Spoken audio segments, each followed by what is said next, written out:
আচ্ছা, কেউ একজন নামাজ পড়ে না কেন? আমি তোমার সম্পর্কে বলছি না, আমার প্রিয় ছেলে বা প্রিয় মেয়ে। শুধু প্রশ্নটি নিয়ে চিন্তা করো যে মানুষ কেন নামাজ পড়ে না। এর অনেকগুলো উত্তর থাকতে পারে, আর এই প্রশ্নের উত্তর আল্লাহর কাছেও আছে। উত্তরটা খুবই ভয়ঙ্কর। এই উত্তরটি আমি খুতবার শুরুতে পড়েছি। তিনি বলেন, ফালা সাদ্দাকা ওয়ালা সাল্লা ওয়ালাকিন কাযযাবা ওয়া তাওয়াল্লা। সে আসলে সত্য গ্রহণ করেনি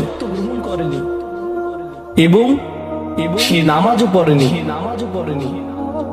তিনি কাফের সম্পর্কে বলছিলেন। তিনি দুইটা জিনিস বলেছেন, এই লোকটি সত্য গ্রহণ করেনি এবং নামাজও পড়েনি।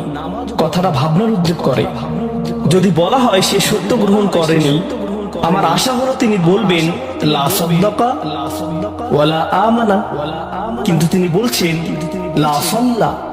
এর মানে হলো